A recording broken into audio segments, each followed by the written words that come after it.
Podtacular, the unofficial Halo Universe podcast, presents episode 840, Rekindling with ForgeHub, recorded for the release of Forge and Halo Infinite on November 8th, 2022.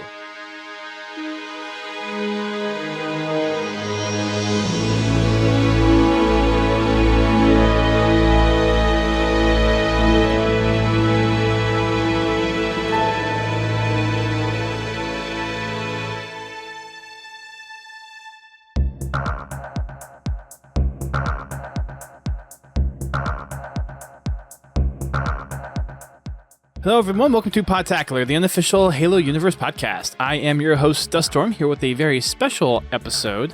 For this one, we've got a couple of folks from our friends at ForgeHub. We've got returning Sir Iron Wolf and newcomer to the podcast, Captain Punch. Welcome, guys, Hello. to the podcast. Thanks for having us. Hello. Yeah. Well, it's a good time to have you all on, especially with the winter update coming. By the time everyone is listening to this, the winter update is here. If you haven't figured that out yet, where have you been? Have you been sleeping under a rock or something? But yeah, the winter update is the latest addition to the Halo Infinite season. We're getting a little bit of an intermission between seasons 2 and 3. We've been talking about it. Everyone else has been talking about it, so I think it's pretty well known at this point. But we're going to be talking about a little of the Forge details, some of which you may have missed, some of which wasn't covered in the 343 videos that we've had a chance to actually see firsthand with all this being on the Forge Council. There's some exciting updates coming to ForgeHub with the introduction of Forge into Halo Infinite. Some new contests and other things coming with the release of Forge. And we'll also talk about some of the cool things that we've seen come out of Forge already from the Forge Council. So I'm going to hand it over to these two fine folks, since they've probably been in Forge a little bit more than I have. But Wolf and Punch, what's going on in Forge? What's the exciting stuff that we should be really looking forward to with Halo Infinite's Forge? Well, gosh, there's a lot. Considering that's a little bit of a loaded question, but considering from us with Infinite Forge out there now, it's such a huge improvement from 5. We have access to like a lot more tools. Scaling is a huge tool now. That's kind of one of my favorites, one of the ones I've been wanting for a long time. So I'm glad we have access to that. And then Undo Redo is like the one that people have known about for a while, because I think ForgeHub was actually the one where we got to break that news to the community, so that was fun. Yeah, we got to break that at Outpost. Yep, actually, at Halo Outpost during the Forge panel. Yeah, which was a lot of fun. Hope we can do another one of those one of these days. Yeah, hopefully one of these days. Yeah, that would be a lot of fun to do. Yeah, 343. Please bring back Halo Outpost. So, we can only hope. But yeah, so there's just a lot of things. I think at launch now we are having a lot more. There's a lot more palettes, I think, than any Forge canvases. I mean, than any other. That sounds right. Forge game previously, I believe. Or at least specific canvases that are like just canvases. You know, there's been a lot of levels in previous games. These are, you know, when we say canvas, we're talking about the blank levels that are there just for building on. And I guess that kind of includes Forge World, but, you know, that depends on what your definition of blank is, I guess. Yeah. Which, well, there is a actual, like, blank as they can get canvas now. Yeah. Yes. So that's an interesting one for sure. No floors, no walls. Yeah, accidentally no stuff. Nothing. Right? Yeah, drop something. Yeah. It's just gone forever. Well, you know, and thanks to scaling, you can give yourself a big like net across the geez. bottom while you're building stuff. You know, you just scale up a primitive. Yeah, which I think it's probably not as blank as some people want it. To be honest, like, because it still does have this skybox, and I think if you do turn it night, it does have stars and stuff in the galaxy, and I don't think you can remove that yet. I think that's baked into the skybox there. So Yeah. people still probably want a completely like pitch dark Void canvas. skybox. Yeah, some with void with nothing in there because forgers love to not have to work around stuff in the environment. If we have to block stuff out, Yeah. it's usually a pain. But Yeah, you're it's going to see still people building boxes to try and block those out so that they can have large underground spaces or just, pitch black darkness for this without having to have somebody in a smaller box or whatever. Like, there's a lot of reasons why yeah. stuff like people want stuff like that. And with scaling, it's a whole lot easier to block Yeah, out it the is. scenery. Yeah, and that'll be nice to see. Yeah, scaling is one of the things that I am, like I said earlier, most excited for, just because the potential there is just astronomical. Immense, yeah, it's crazy. The I think in one of the Forge Fundamental videos, they were showing one of the terrain pieces that you can scale into a mountain, and I know like Oh yeah, even the Forge Council stuff, we were always kind of teasing with that one that like kind of plop it in and just like, oh, you just have a mountain now. I think though, in my opinion, some of the objects don't go as small as I think they should. It's like some objects can go smaller than others, and it's kind of annoying because sometimes you do want to get those small pieces for like for detail work and everything like that. But so there is some limitations, but I'm pretty sure we'll end up finding those objects that you can get down to like a pen size object or something. They're probably there somewhere. Which you can lose them behind drawers or desks or other objects that you're forging. yeah, which is it's where like real life. Which is where the which is where the file system or not file system, the layer system. I forget what they they're called folders. Yeah, folders. That's what it is. Yeah, really similar to what you see for layers in Photoshop or like your objects in something like Unreal, or it's hierarchical. You've got 2 layers deep for folders that you can organize things in. You can move stuff around, set which folder things show up in as you spawn them as a working folder. Rename objects so that you can tell them apart. Select objects from that menu. It's really nice. Really nice for keeping stuff organized. Yeah, the organization has gotten a whole lot better versus ridiculously better. Yeah. I think that's pretty much brand new in Forge, is that whole organization system. I mean, you had prefabs before, but even that, it was like, okay, you can move the whole object, but there was still the only thing that you could really do as far as selecting all objects of X collection was by object type. So this gives a lot more flexibility. Yeah, because now you can select it by a full folder or layer, or you can select things by a full folder now. And organization, oh man, so much better. Mm-hmm. Is it safe to say at this point that the only thing that you really can't do in Forge is do like a customized terrain or like customized like tree pieces or other pieces that might not be there in Skybox? Yeah, you can't pull in custom assets. Yeah. Then that's the whole custom assets thing. I think like Fortnite Creative is moving towards something like that with their new Unreal thing that they're going for, but I don't know how extensive they're going to make it. I don't think Core lets you do it either. But like they give you a terrain editor. I remember hearing whispers about that. I just don't remember what is. It is. I don't know what could be possible for Forge. Well, it's on their list. In the recent Forge. I'm glad they confirmed it in the recent Forge Q&A. Because I know, like, when I was working at the studio, which for those that don't know by now, I worked at the studio for a few years on the Forge team, and the one of the goals was to eventually have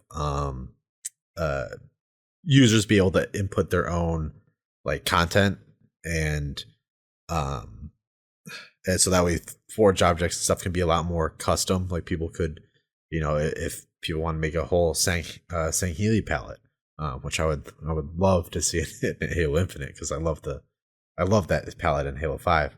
But if people wanted to do that and upload it, then they eventually would be able to. And I think it's being looked into, and they're looking at MCC to see how that all works with the mod community and the integration they're doing with mod tools in the Master Chief Collection. So that's kind of like the test bed from what the post was hinting at. So I think it's definitely gonna come eventually, but probably something we won't see for at least a couple years. No, but that's good sentiments though. Like it's not like things have to be immediate to be good. Right. But I mean, we're getting a lot of stuff just out of the box with what yeah. is coming on Tuesday. So Yep. Yeah, I mean, start with a whole lot of good things and add even greater things later on. It's exactly. not a bad strategy. And there are caveats, not just the obvious stuff that we're expecting more things that we're not getting, like say, title from Halo 5. A lot of people are upset that we don't have that water canvas, right? We've got the underwater canvas that a lot of people don't really care for because, what are you going to do with it, right? You can put people out underwater, but you can't build interiors and have them look like they're in the inside of a building underwater because everything in the inside of that building is going to look like you're looking through water because of the screen effects from the level. So, like without that volumetric, like water screen effect, water sheet, like combo, Right. you really can't utilize that underwater canvas. And like even a canvas like Tidal, well, that's super cool because now we can build islands and we've got this large water sheet that we can work with. But like in Tidal, there was a death barrier right underneath it. So, you could only use so much depth of that. And that could have also Closest. been a cost savings thing, so they didn't have to make it so that when you transition to being underwater, it changed your visuals. But like that water line could have been halfway up, instead of at the bottom of the level, so you could make some underwater spaces and build down into it and not have people die. But yeah, it just remains to be seen like what that kind of stuff is going to be when they finally give it to us. I'm glad they called some of it out though in the Q&A that came out. Yeah, they definitely it's been one of the big asks from the community, and once again, like I know that it's been on the list for a long time, but it's one of those things like it feels like it keeps on getting pushed back, unfortunately. But it's definitely something that they want to release, but I also know they want to do it right. Whereas like, a lot of us keep on saying, just give us a sheet of water that's like, really simple so we can at least do some cool like environment stuff with it, like or set dressing and things like, if someone wants to have a pond in their level, like and a spaceship and stuff, let them do that without having to do some weird trickery. I mean, I'm sure Forge community here will probably see it in like, I don't know, within a month, someone figuring out some weird trickery to make some water effects, and that'll become like the standard. Didn't Infinite Forges already did some? He was still doing basically what we've been doing in the past with shield doors and fog and a few other tricks. So, like we've already got some of our old tricks still functioning in Infinite in that way, which is helpful, and it'll work, especially as a stand-in. And I mean, we did that in Halo 5 until people started figuring out gobos and the decal trick and how to do stuff with chromas and that to make some really interesting water effects. So like and other liquid effects. So like it'll happen. But it just depends. This like so many things were rebuilt. We can't just expect Halo 5 techniques to just work. In the same way that it's been between each game, really. Uh, so Yeah, I think water's been one of the hardest things to forge well, Yeah. in and like every We Halo. we do like have the think about what canvas the though. challenges are. Yeah, think about what the challenges are to putting the water sheets in. Like you've got, if right now we've got these shield doors, and that's just a static animating thing, flat polygon, nothing special there really, right?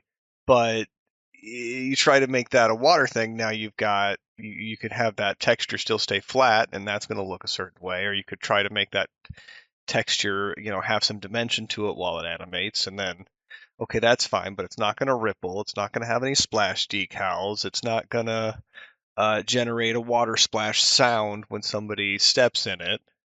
You know Right. what I mean? Like those are all the things that kind of need to be considered and layered when considering those kinds of things. And like at the same time as like if we have the ability to set things static, do we want to make something like that be able to be set static so that it can be scaled? But does it still animate at that point? Is it just for skybox type stuff out in the distance at that point? Like what? Or do the static ones just not ripple and decal, and then they take up less processing power because they're not checking to see if they're interacting with stuff? And it's not like these conversations are, any ones that we've been privy to, but like that's the kind of stuff I imagine that they're having to discuss when talking about how to implement water sheets. Now we Yeah. do have a canvas. That besides the underwater Oh, canvas, we have yes, yes, the marsh, the wetlands one. I forget yeah. what it's Myers called. wetlands. Myers, I yeah, forget what name it ended up yeah, getting. Myers. But I've always known it as wetlands because that's what it was. Like even eternally, like a long time Yeah. ago. So, but that has like a lot of like water space. I kind of wish like what I always hate about the bounding boxes, and I think they said that the bounding boxes are like 4 times larger than anything in Halo 5, but it always seems like they're not large enough because they have like so much like cool geo just beyond the Play area. boundaries, and it's like but it's like you make this cool stuff. It's like let us use it. It's like expand it larger. It's like yeah, cool scenery and stuff, but there's like half this lake that's on Myers is just like you can't go to because it's like cut off. I mean, it's still a large amount of water that you can still work with and have access to, but it's like I guess it's one of those things. Just we always want more. Yeah. And I mean the levels are huge as they are, and that's Yeah. good because even for small levels, because with scaling, we can make huge skybox elements and stick them off in the distance and layer them and create parallax effects on larger levels with these huge things in the distance. And there's just so much more scale to be had. The scenes in Reach where you're flying between those tall buildings, or in Halo 4 where you're doing that with the Covenant spires.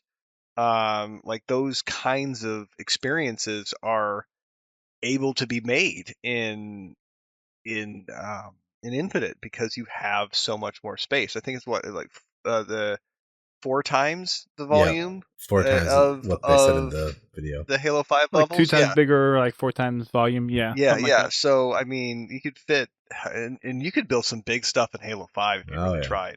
Oh yeah. I built some big stuff, way too big to even use with an 8v8 roster. So, if we're ever only stuck with 24v24 in Infinite, or 24 24 12, 48 player, 12v12, you that'd be mean? great. Yeah, that'd Yeah. be great Yeah. if we got 48 players on a level. I've got some designs for that, but it's That'd be yeah, possible. yeah, yeah.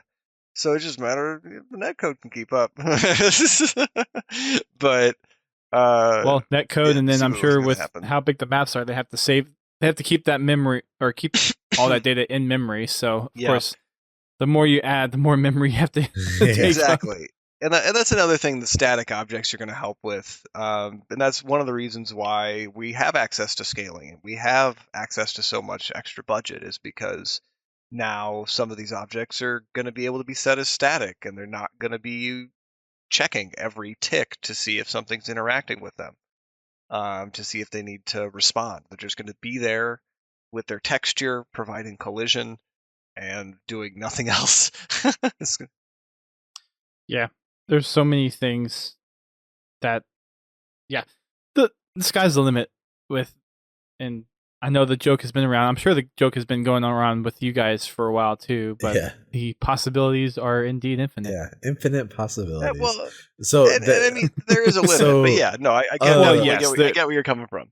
So a little peek behind some of the, a little bit too with the name. So I was there when they when we were trying to figure out the name for Halo Infinite, and like I remember them, like they put out a call to the studio, just being like, hey, everyone, like, submit your naming suggestions and stuff. I think it was actually like, we sent out an email being like, hey, if you have an idea for the next game, like, submit your ideas. I think I ended up going with like Halo Zeta or something like that. I don't know. I was trying to, because at the time I knew that it was going to be, or Halo was going to be on the, the big ring and all that. So on Zeta Halo. Yeah, so I was like trying to do stuff with that, or like some like lore. Rosetta. Yeah, right. Do I sense a pun? In that? So but when they picked Infinite, and a lot of it I think had to do with, like, because they wanted this to be, a big continuous thing, and then, like, with like Forge and all that, like really expanding on it. So I think the pun was kind of factored into it almost a bit. It's like they leaned into it. It's just like, yeah, it's like that's what it's supposed to be. So so every time the pun stuff comes up, I always kind of think back to kind of the initial concepts of the name. Nice. Do you have any of the other names that were in contending with Infinite that you can share?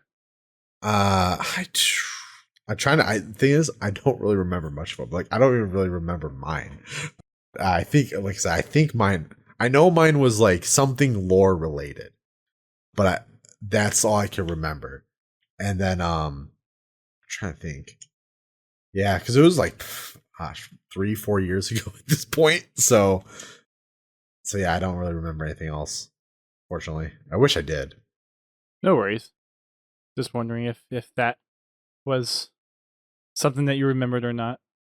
So another cool thing that's coming to Forge too is all the I don't know if you guys want to touch on scripting or all the new lighting engine with Forge. I mean, there's some pretty key things coming, and I know there has been the overview. Key things that are out. Yeah, I know Punch is gonna be able to talk like all day about the scripting. Lighting and stuff is lighting is something that I'm like really like excited for, and once kind of got the hands on to see like the I'm glad that they went into the Forge fundamentals, which, by the way, if you haven't seen the Forge fundamental videos, it's just going and watching them. They kind of help explain a lot, just that, the fundamentals. Yeah. And those are on talk Halo's about those. YouTube channel, right? Yes. So you can just search for Halo on YouTube, go to the official Halo YouTube channel, and you should be able to find those there. Or you can just search Forge Fundamentals. But yeah. Yep. And the lighting system, I'm glad they showcased it, and like, we had the ability to turn on the I forget what they call them, but the orbs, the lighting orbs that are all like scattered throughout the whole map. Because that's actual stuff that is used in the engine as well. And I remember when they first showed that the new lighting system internally, and I was just like to myself, wow, this is amazing. This is changes what Halo has looked like and stuff, in my opinion, for the better, because as they showed in the video too, like now you can actually have Spartans in darkness. They're not like glowing anymore. Yep. Like in Halo 5. Well, if they enable that, right? Like that wasn't Yeah, I mean, you have to. There's definitely like some stuff you have to work with the white. Yeah, you have to. It was like you have to turn off outlines for people to disappear, and so like you could turn your outlines back on, and then they're suddenly visible. But the hope is that we can convince them to make it so you can toggle it so that this game mode nobody has outlines because the mode calls for no outlines. Yeah, that would be ideal, and something we're definitely hoping that they will do. Because I know even when they with the outline stuff, I'll be honest, I'm not a fan of the outline stuff. I wish it was still red versus blue. Outlines has grown on me a little bit. I think a lot of people wish it was that way. Yeah. I know internally I always put my feedback and everything too for it. Like I wish that it would have stayed this way, and but you know they want to go this direction. I think a lot of it was probably for HCS stuff. It seems like a lot of the multiplayer has been geared more towards the pro community and everything, which I don't know.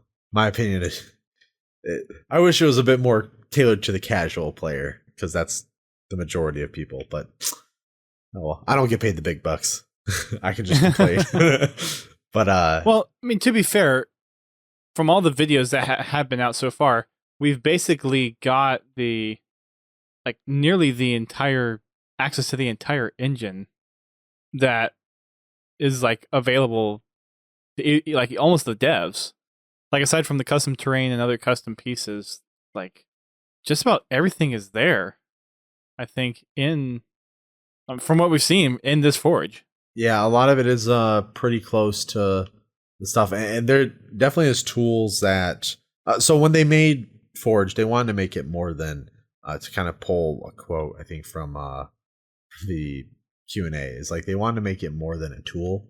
They wanted to definitely make it like an engine, and that way it gives people the ability to like create more and do more with everything rather than just some limited tools.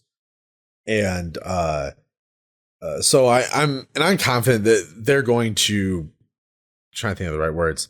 They're going to open up, I think, a lot more for Forge down the line. Like I know they have a huge list of things that they want to try to achieve, and there's a lot that once again I'm trying to find the words. It's like I know there's a lot coming that they have planned, and there's a lot of toggles and things like that I think they'll add later on to make like custom games easier to do and like have a lot more variety. Which we already get a lot of variety with scripting. Yeah, I mean scripting adds a whole like we've never seen anything like scripting before in Halo, which is a nice addition. And we had the script brains in Halo 5 and a little bit in Halo 2 Anniversary.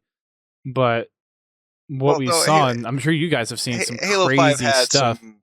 Halo 5 had pretty extensive scripting. It's just that it was a pain to work with. But yeah, you were saying.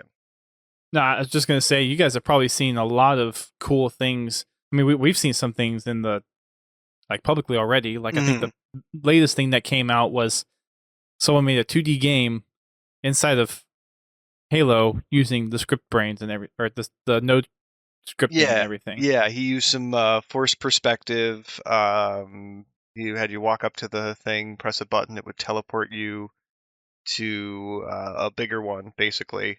And he just kind of built with some emissives a little basically 2D side scroller-esque thing.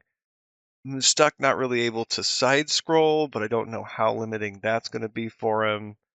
Because if he wants to have a lot of control over scaling that stuff, it's going to have to be static.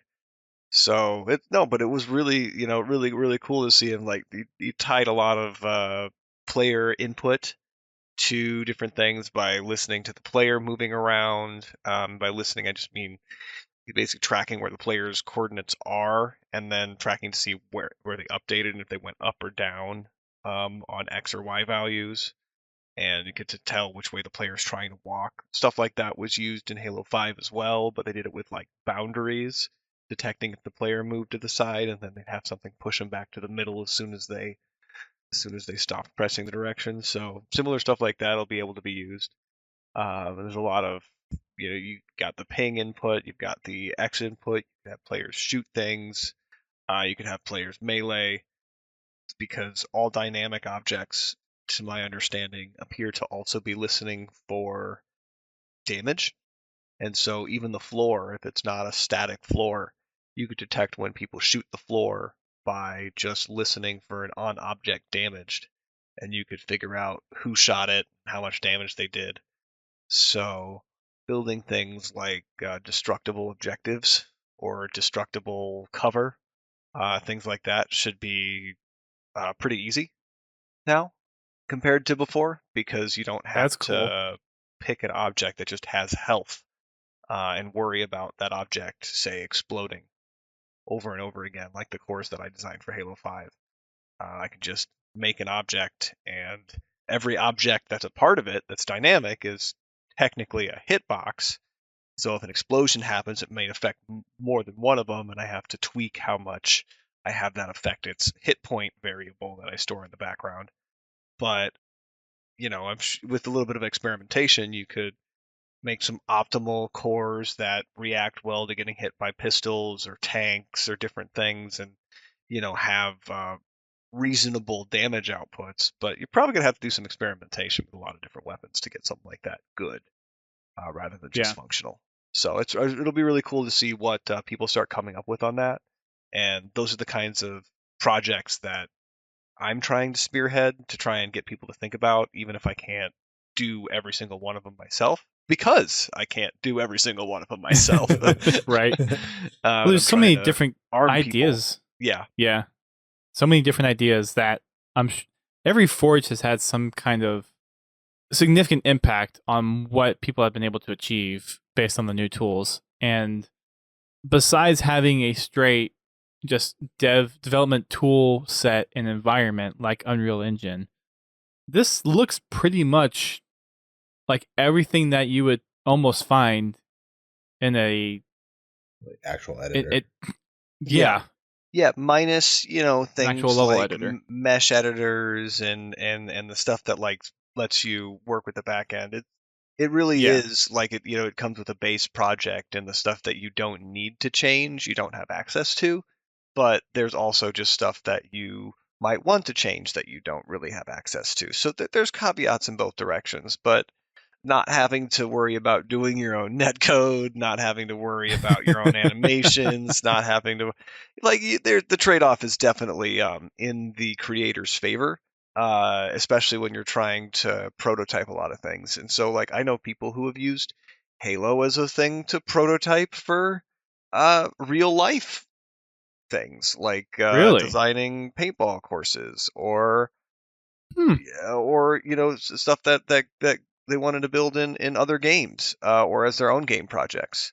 Well, they're just kind of using it as the test bed for gameplay ideas, because it's so accessible. So it's great. Really is great. It's even more accessible now that it's free. So too. Yeah, that's true.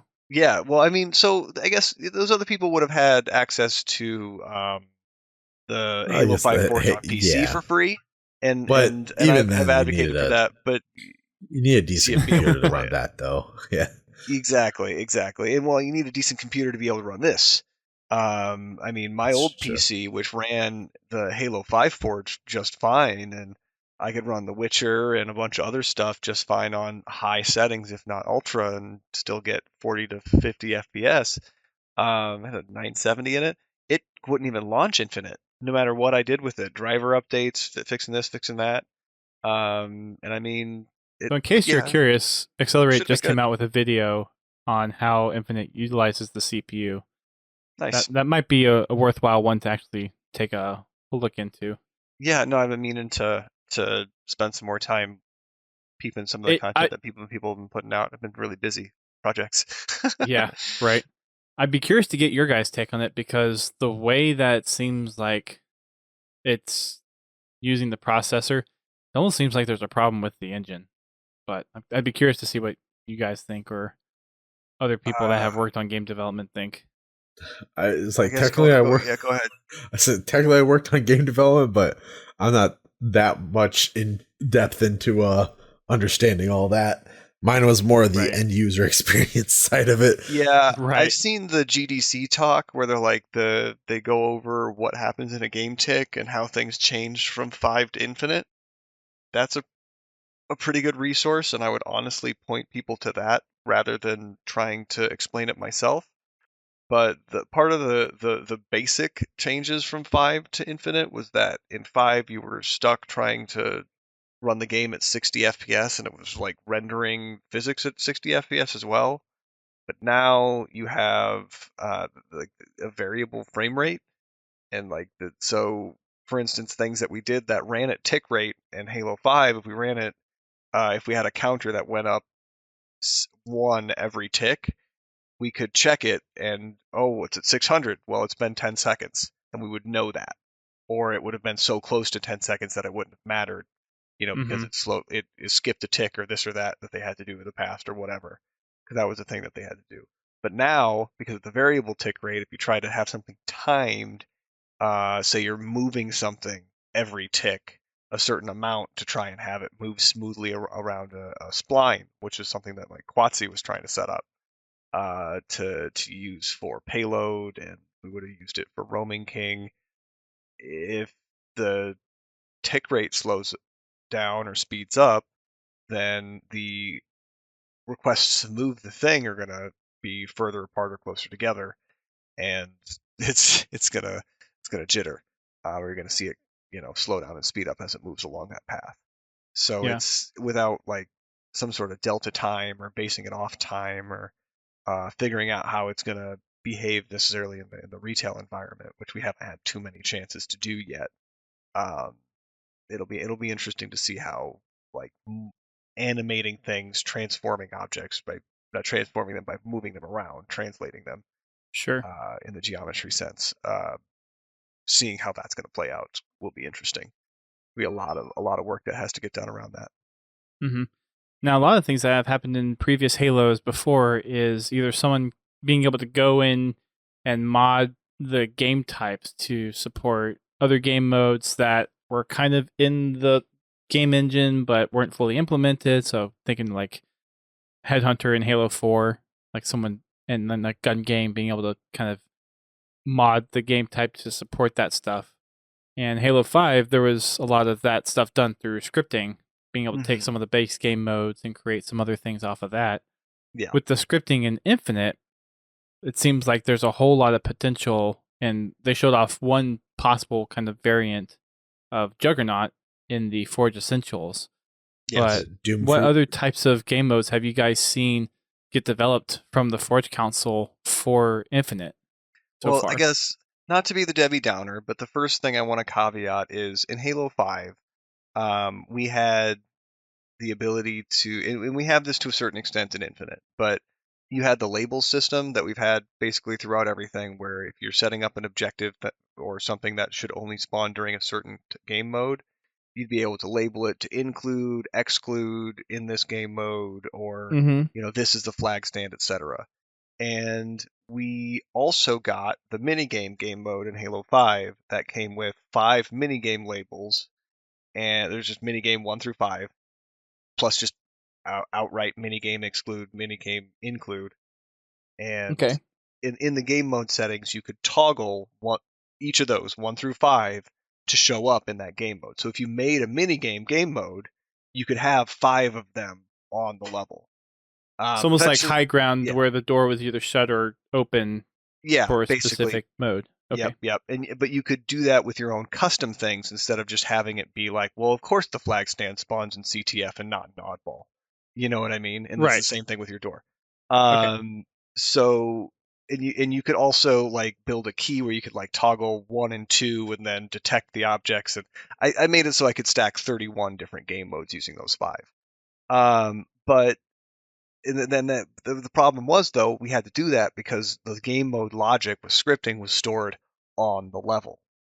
And so you had to make it so that, all right, you need to load this game mode and you need to load this level or this copy of the level for this game mode, unless you did like what I did there and stack a bunch and have a system for that a bunch of people understand that they can use and slot their stuff into. Like, it gets really complicated.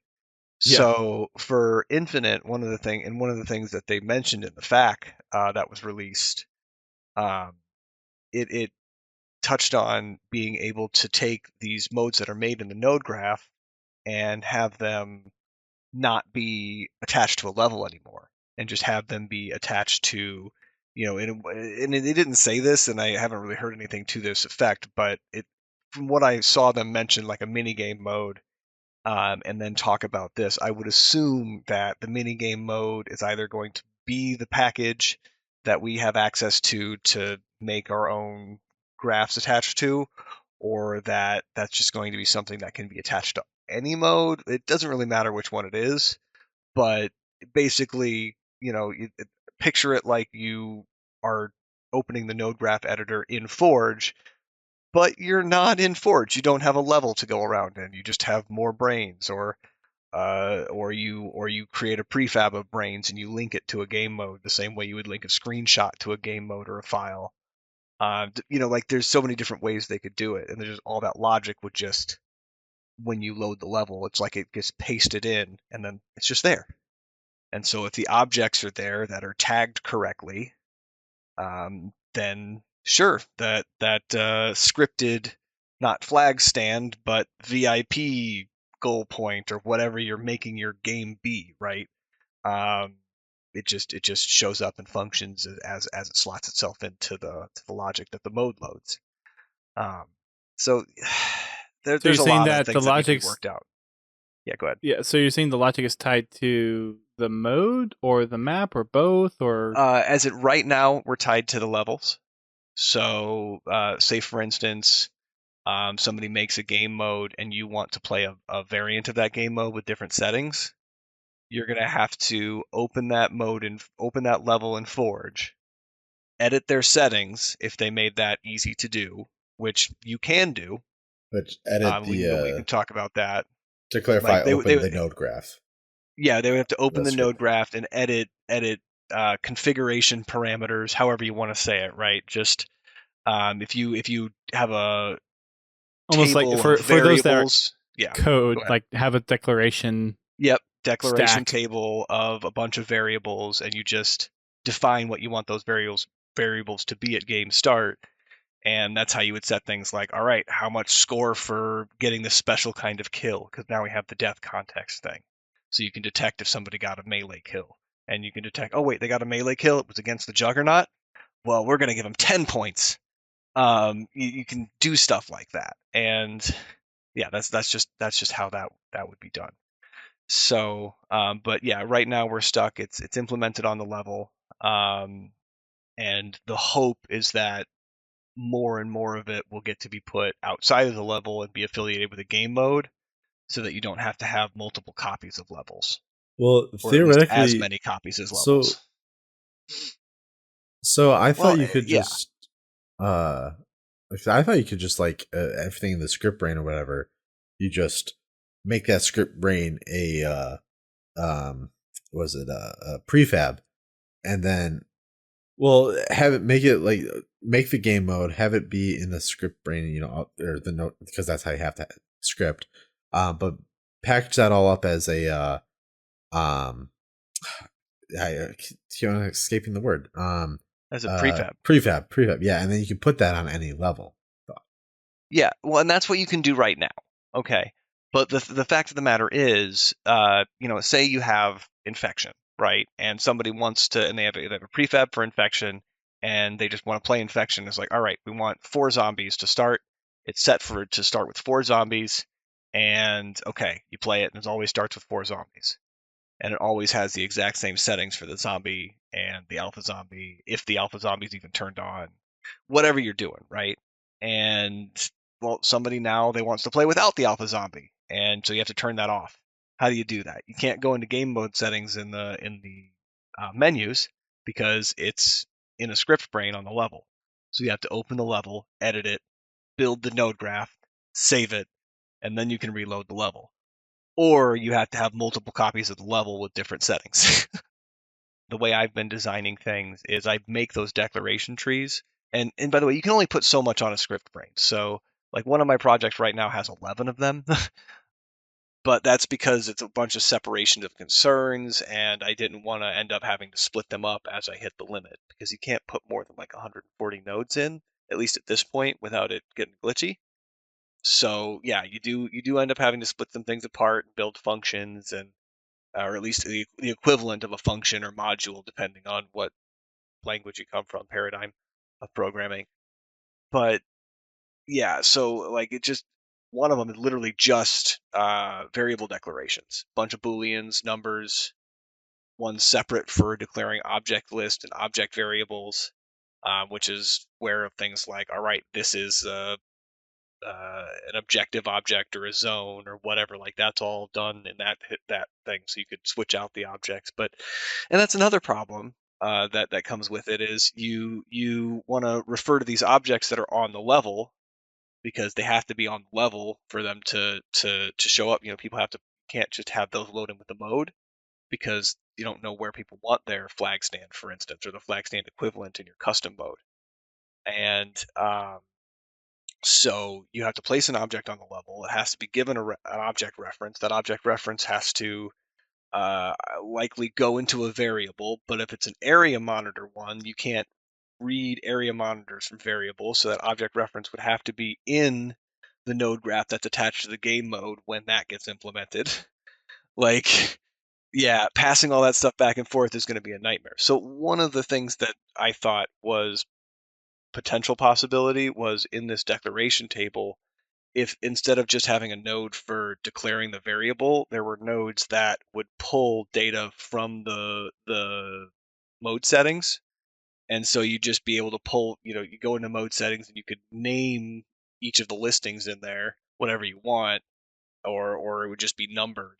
And you're like, all right, pull the number or the string from slot 5 on this game mode, on the loaded game mode, and use that information here for this variable in game. Like this didn't, so you just have to plug a bunch of stuff into the already existing thing to feed that data.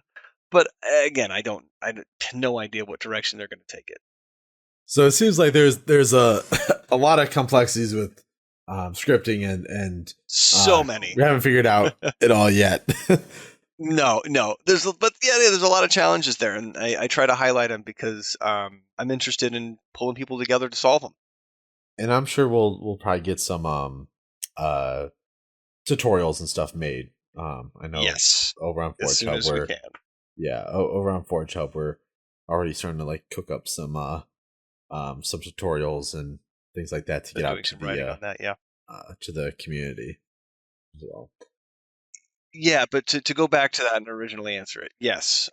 So that was kind of an example as well, because that's one of the projects that I've been working on for the past couple months while I've been on Forge Council. Not really able to talk about it, but we have been cooking up an infection, scripted infection mode. It works, just a matter of polish and making sure that it's doesn't have any weird caveats that might annoy people before releasing it into the wild. But waiting to see how it behaves in the retail build, because I mean, with the rate of constant updates, never know if even if it's functional in what we have access to, how it's going to behave there. So we've just kind of been in a holding pattern recently on it, but really excited to finally be able to talk about it and share it with people, and get testing lobbies going, and start just kind of like sharing the logic out there to show people how it's built, because it's at this point it's almost a pile of library functions waiting to happen that could be reused in other projects, which is one of the reasons I tackled it, because infection, once you start adding things like havens and linear infection, you start needing mechanics that you would have needed to make something like Crazy King happen. You start or Diminishing King if you wanted to run havens like that. Or for linear infection, it's basically invasion, because you have to build phased modes, and people could build that bespoke each time, but building a system like that, like invasion, and making it end up be socketable, would make it so that people could just, oh, wait, you did this, this kind of mechanic in your level. Well, I can just go grab that as you put that as a prefab. Now I can just paste it into my level and make whatever changes I need. And suddenly now I didn't have to build this door that opens after 60 seconds myself. I can just grab that basic, you know what I mean, and paste it in.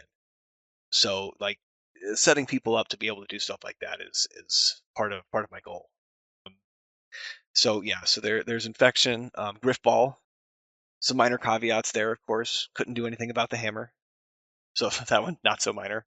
And we ended up having to use a power seed because that is the only throwable weapon right now that we really had access to that would work.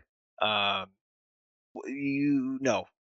people who've been like doing the oddball thing, it was an oddball punch, I think it was. The bigger problem with the oddball, though, because not all Griffball needs throwing. It depends on what flavor of Griffball you're trying to play, or Ricochet, or other things. But again, had to work for Ricochet, had to work for Riftball. So, is that you couldn't in the vanilla game mode, you can't turn off the scoring per second. You can set it so you score every 15 seconds, but you can't turn it off. So oddball wasn't viable because you would just be getting points by holding the ball. And of course, you could negate that, but it would have been, yeah. And so there were just a bunch of problems at that point. So, but it's really simple though. All we ended up having to do was detect the power seed as it spawns. It's treated as a weapon in the system, just like all other carryables.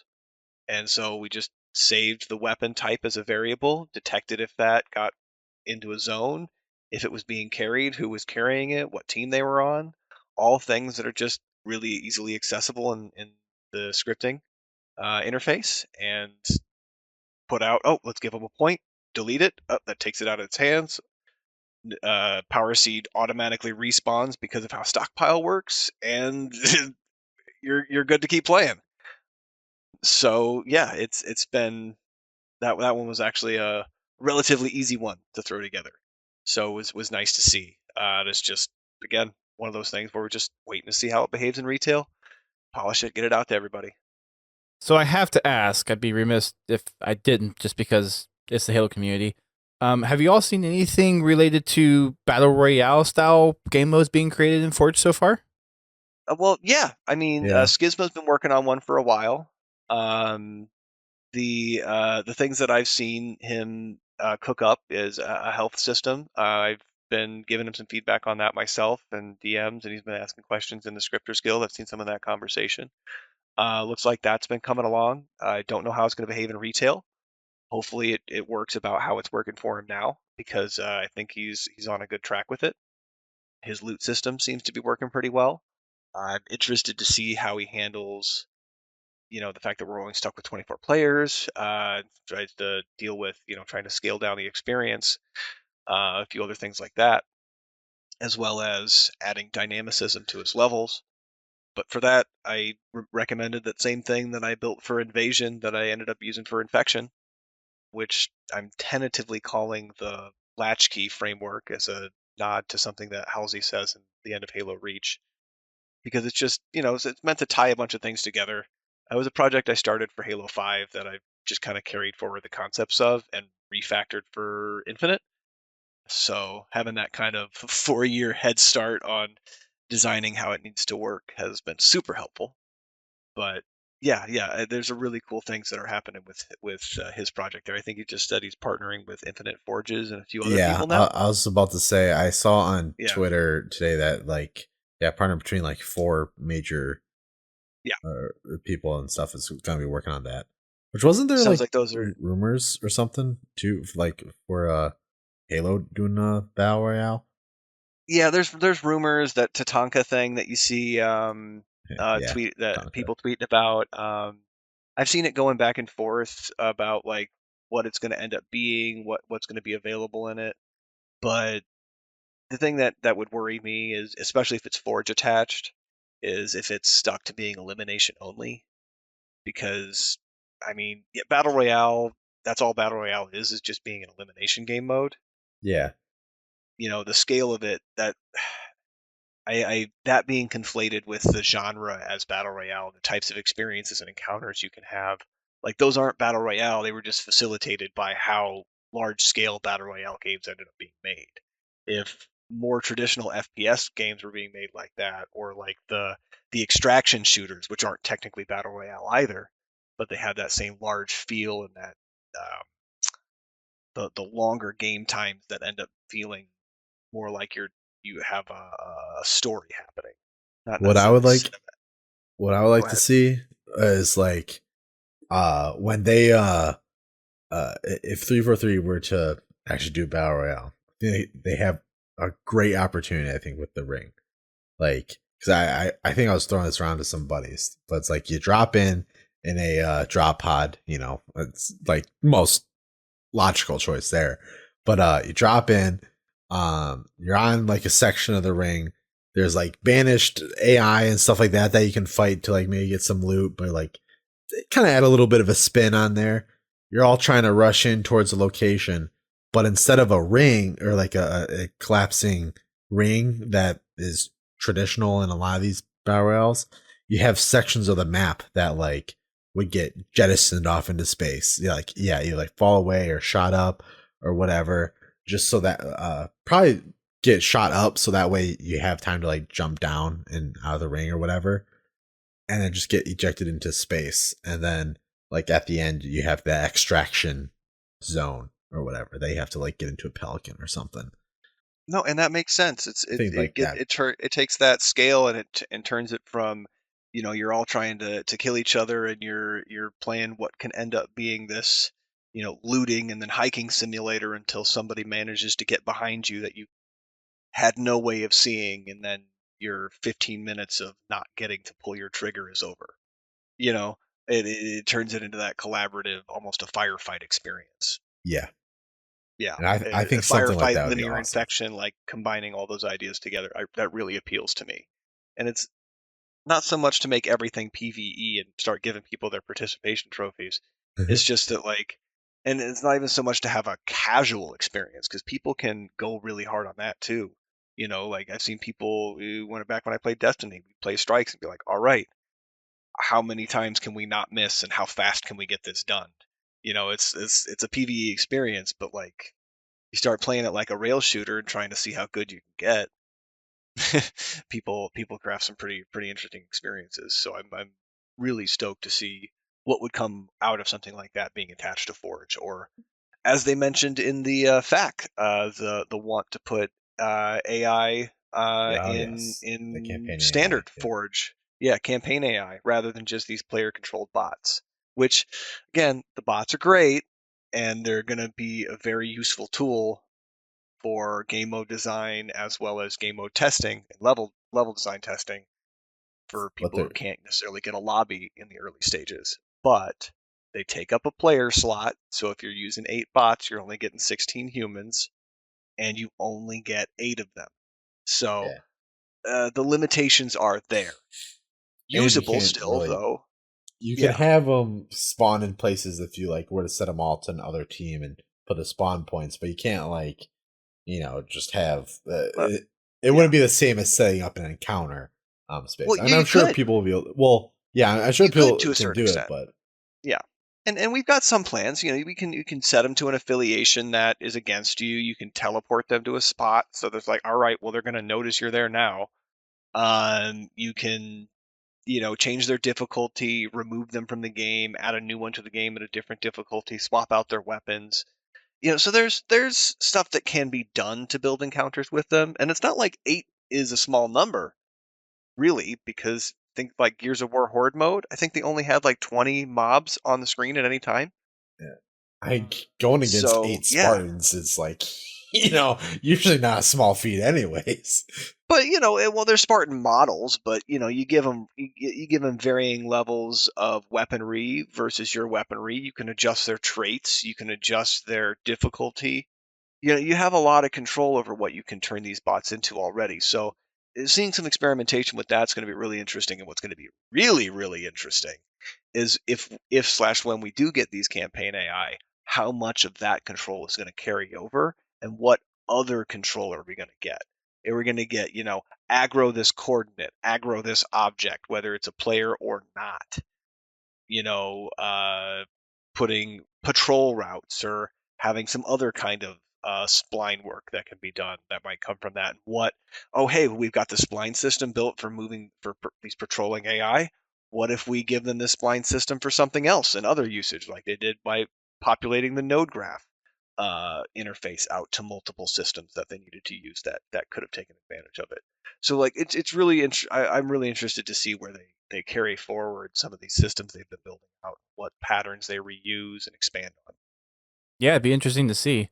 But one of the other things too that kind of brings to mind is also a lot of the things that we've seen being developed in Halo CE, like Custom Edition and Halo 2 Vista, is people have gone off and made some of these kind of campaign-esque style modes. So being able to kind of incorporate the AI and making some kind of just encounter in multiplayer would also be pretty cool. Yeah. And people, I think the closest we've gone to it is like linear infection is probably the closest that I mean, besides maybe invasion. I mean, there's been like invasion and stuff back in the day, but like I think the most, at least in Halo 5, the closest I've seen is the linear infection stuff, because it's people being able to kind of tell a story through like a path. And of course, when you make a map and everything like that, there's puzzle maps, and there were puzzle maps all the way back in Halo 3. Even. Yeah, so that's been a tradition that's carried through. But you don't have the AI. You're right. You don't have any narrative you're telling there is all environmental, unless you're having people play like parts role play. for you. Yeah. And those honor rules game modes, like the original zombies that people did on Foundation and Halo 2. I mean, I did that twice, and then I was like, nope, never doing that again. I mean, I knew what it was. I'm like, oh, this would be really cool if it was just built into the game. And then they did that, which was like I thought, really cool. Like, it was really cool. I don't know. Have you played Infection? It's really cool. But the honor rule stuff, even right, some of the honor rule like modes or like game modes and stuff, we don't really see much nowadays, because like in Halo 3, it started with Infection in Halo 2, and in Halo 3, the only other one that I can think of that really comes to mind is Cops and Robbers. I don't know if you guys ever played that back in the day, which was basically an Infection variant. And it was like Simon Says, essentially. Yeah. And but you don't really see a whole lot of that stuff nowadays, because of all the advances that we've been able to have. But also knowing how the AI kind of works in Halo Infinite to a certain degree. It's like I know that they can just kind of plop down, or you can spawn in an AI somewhere, and it has all the movements and characteristics, all that built in, so it essentially is like a drag and drop scenario. Early on in the development, I had to like test like being able to spawn in basically an encounter, and then make sure that they react and everything. So I know it's like not, I know it's within grasp. I think they're just trying to figure out how to convert all those tools into a Forge tool to be able to utilize. And I think that's which takes a lot of time and development and everything, because also you have to think, what if you add in that AI stuff, that's definitely going to break something and have some kind of bugs pop up somewhere. So because I mean, Forge is coming out as a Forge beta, so they wanted to make sure that it was kind of that it was marketed as a beta, so people understand, like, you're gonna run into some bugs here and there, not too much. I think it's a lot more stable now, but like no game's 100% perfect. It's gonna have a couple bugs, and they don't have all the tools and stuff that they want, but we have a lot of them still, so where we are going to be able to develop, and of course you can see from people using the leaked build already, it's like Infinite Forges, to throw his name out there again, it's like people already are making like a whole bunch of content, which is what a lot of people have been wanting to for a while. It's unfortunate that it had to get pushed back the year and stuff, and didn't launch the same time as campaign and multiplayer and all that. But I think now we have enough tools and excitement and stuff to keep us going until they release like the next update of like tools and items. Because if anything, if they just toss us more items, we'll continue to do stuff with that, and I wouldn't be surprised if the next couple like updates are what they did in like Halo 5, is just give us more items to work with and like maybe a new canvas, and then maybe in a year from now that's when they might release like the next like tool or something. Who knows what that tool will be? Maybe it is the AI encounter tool or something. And that's one of the things like I touched on earlier, but I didn't even kind of wrap up the thought.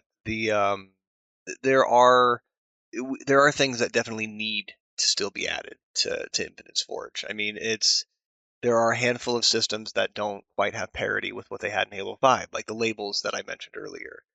We don't have that minigame mode. We don't have those minigame labels. So the game mode can only decide what spawns on it based on the built-in game modes that currently exist.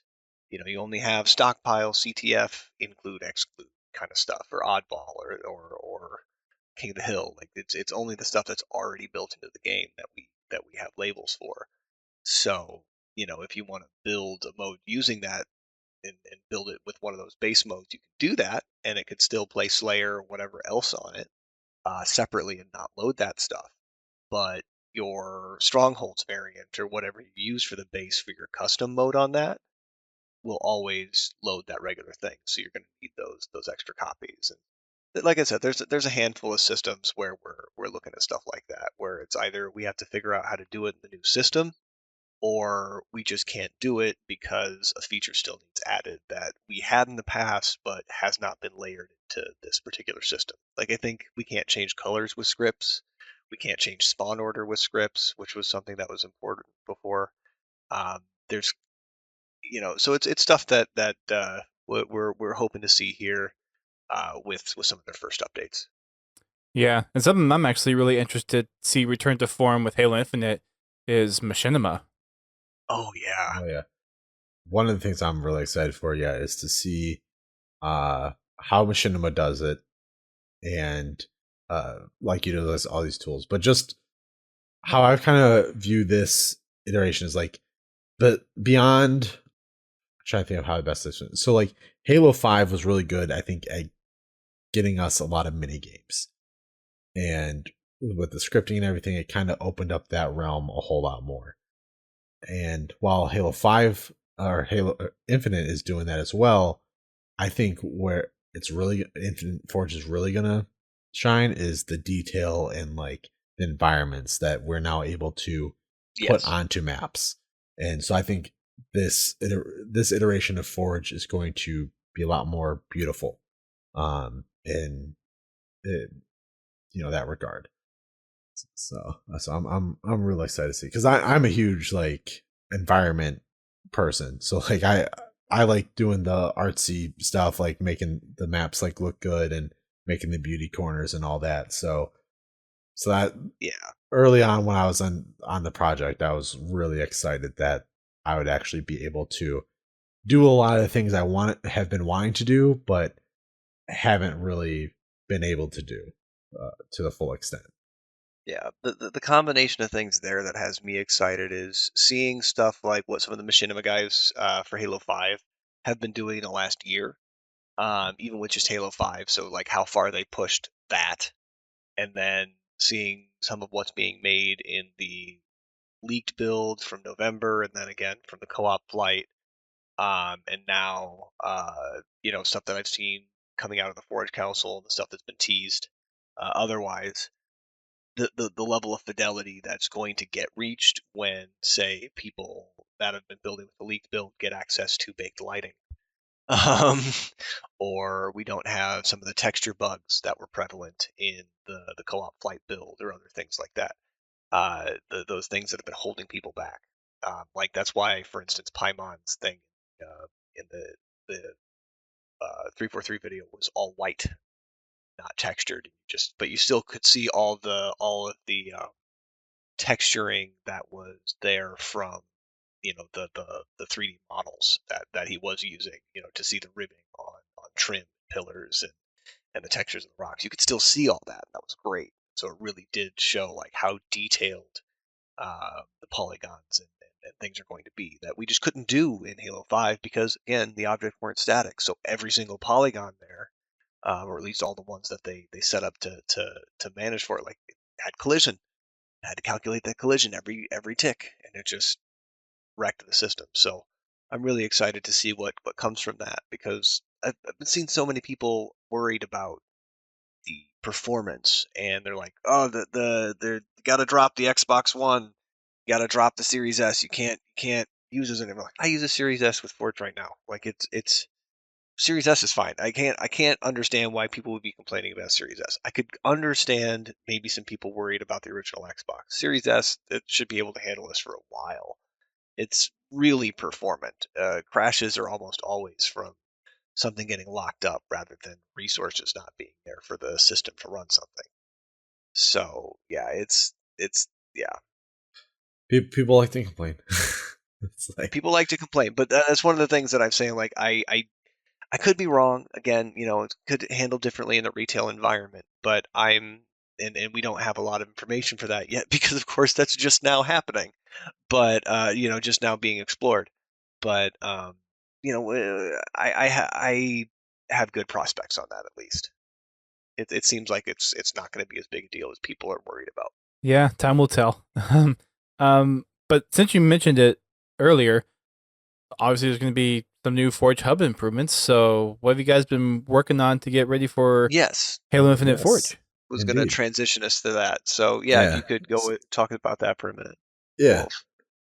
It's all good. It's all good. So yes, so we were going to launch our site today. I've seen some tweets leading up to this that, 'cause I think we were also on You Had Me at Halo podcast a few days ago too to talk about our site. But and we were hoping to launch it today, but we did run into a couple issues. We had some unfortunate stuff happen where one of the devs ended up leaving like last minute and not finishing his work, unfortunately. So we had to kind of push it back a bit, and we just wanted to make sure that things are good enough for a decent launch. So it's being pushed back to the 15th, but we do have like a lot of exciting stuff. It's going to launch as to kind of be in line with the Forge or Infinite Forge beta. Beta. We are also doing a ForgeHub.com beta. So it's mainly just so that way we can help make sure that set expectations that we have the updated site, so people will be able to host maps, like put their maps on the website like they have in the past. I think they'll be able to view articles. Let me look at some of the notes to see what is expected. Quick here. So, I hadn't seen whether or not yet they said this, but is there going to be some kind of like online file share that you can like share links to your files? Well, so as far as from ForgeHub, like that's kind of the intent, but it depends on what kind of access we get to the API and what the dev team can work with that. We expect that kind of stuff to end up being functional as soon as it is possible to make it functional. Yep. So because right now I think we're planning for people will be able to create and search for maps. I think we'll be able to create a contest and accept submissions for that contest.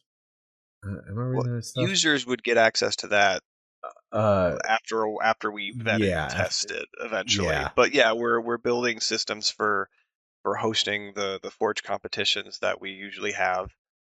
that will allow that to be a bit more of an automated process and reduce how much is needed to facilitate it. Yep. Kind of maybe be a little bit more transparent about how those things run, as well as, since those tools have been built out, hopefully being able to offer that to the community as something that they can use, or at least maybe partners that would want to run Forge competitions, so that they have that same level of utility, and we can support on that with our experience. So yeah, it's stuff like that will really help. Um, One of the other changes is that the forums aren't going to be hosted on the ForgeHub site itself anymore. We're migrating that to the Discord, because that's where we see people being active anyway. With Discord's new forum features, we've been overhauling in bits and pieces the Discord server to act more like the original site, at least the forum section of it. So having Oh, I didn't know forums was a thing on yeah, Discord. well, The so actual Threads forum was stuff. there for a while, and I was using that until forums went general access, and we were able to add those to the server. So Oh, I didn't know that. yep, Yep. you have the ability to make a forum channel, and basically every post made in that channel automatically gets a thread attached to it. The UI is different, so they're not shown chronologically like a text chat anymore. Each post is kind of its own floating element that can resort based on activity, and you can tag them to search them. So we've got some static forums set up with posts that where people can't make posts, but there's already posts made to kind of create threads for each version of Forge and each version of the mod tools.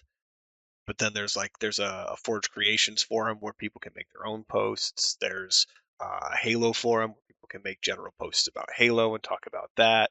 People can post media in the media forum, and yeah, it's so there's a bunch of that's been built up. Yeah, we have a bunch there, and we do plan on like continually updating it, with like Yep, feedback and everything like that. So, yep, because yeah, well, very open. luckily with them introducing these forums, because it actually came up like when that announcement came up, we were discussing about how we wanted to do forums in our back on the main site, and it was kind of discussed that even before like it was kind of back and forth on if we wanted to add forums or completely drop them, because Discord is kind of killed the whole forum aspect now. It's like, so it was kind of ironic for them to yeah, so it's kind of like ironic for them to bring forums back. It's like, you guys are the platform that killed forums, and now you're reviving them.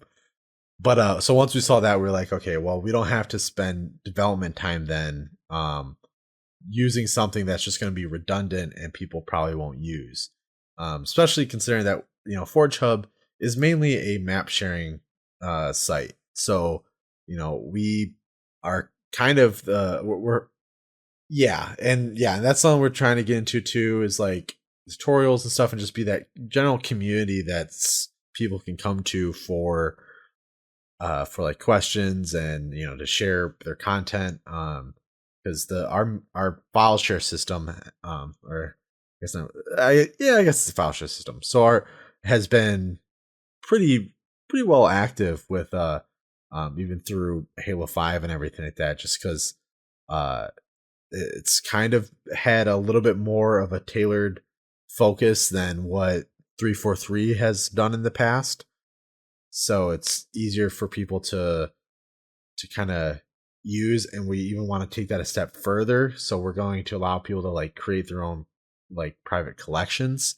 now, so they can hopefully gather maps that they like, or save them off into their own like ForgeHub profile, so they don't have to like look for them, but also allow people to create like maybe even like a series of maps, just like, hey, this is part of one collection, like here's the mode, here's the here's like a couple maps for it, these are all part of a series or whatever. We're trying to make it a lot more friendly to the I'm trying to think of the words. We're trying to make it so like the individual who's posting on ForgeHub is treated more like an artist, but with their own like portfolio of stuff. Yeah.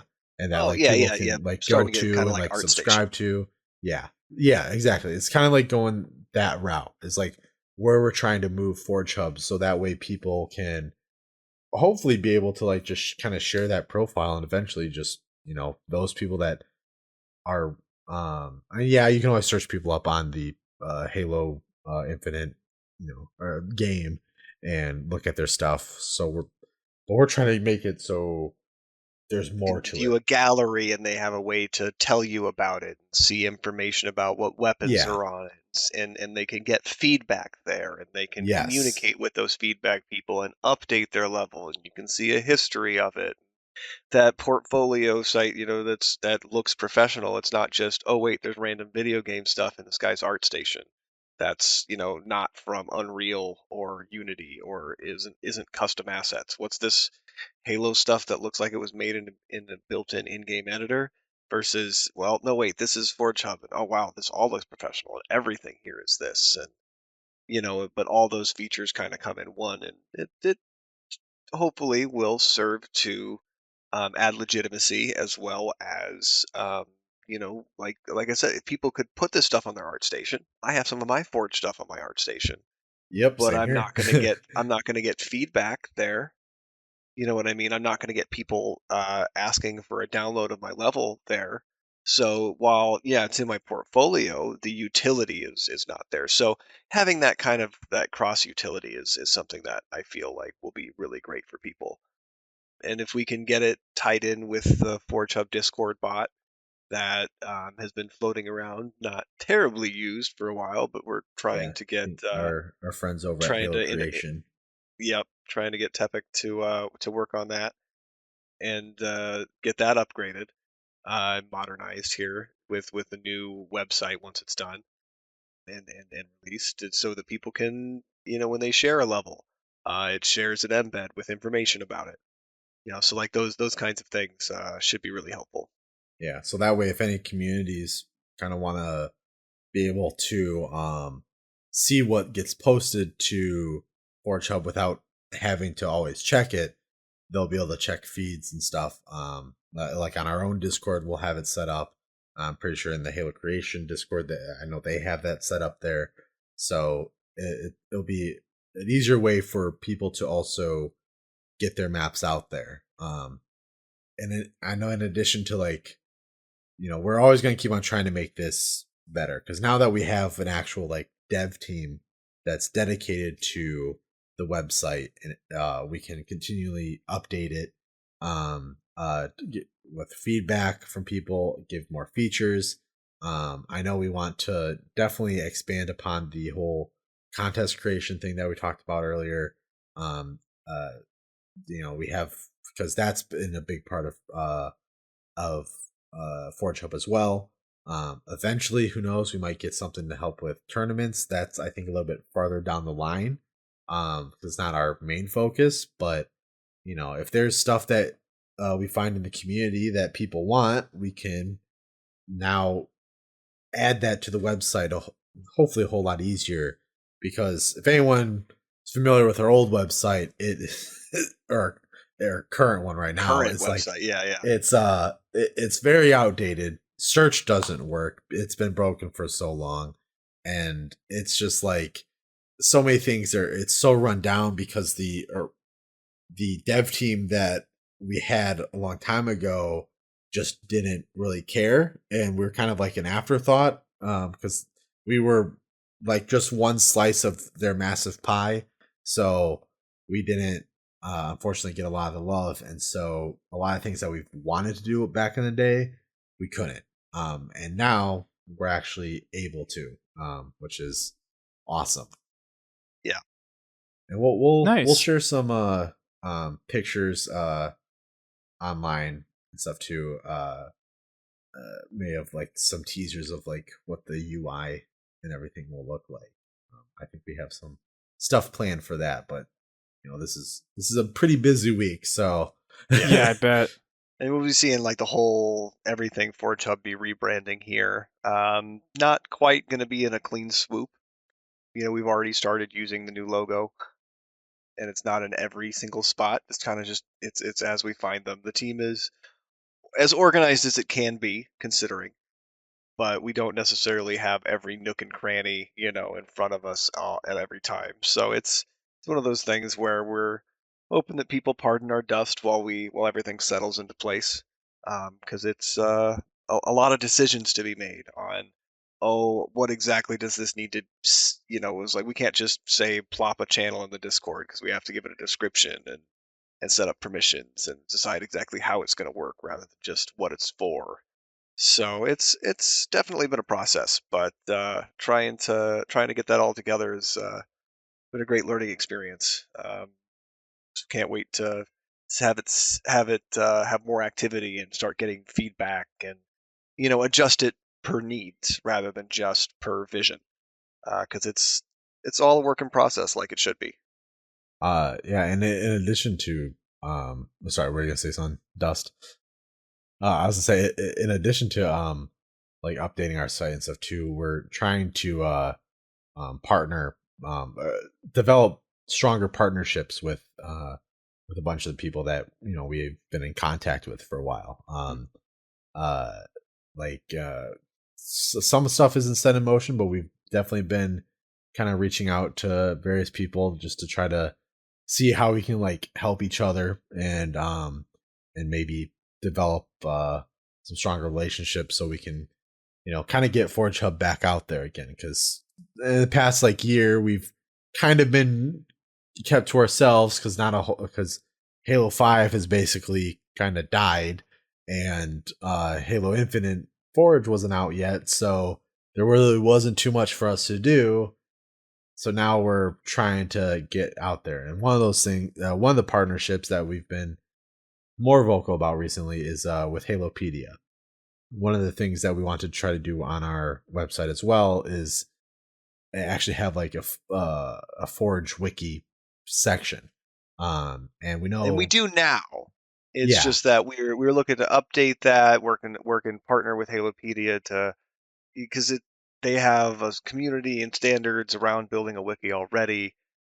Partnering with them to try and centralize and have the still have it hosted on ForgeHub as well, but building it on Halopedia, working with that community and inside those standards to make sure it isn't just a pile of information, but it's actually organized as a wiki and is put through the same level of stringency.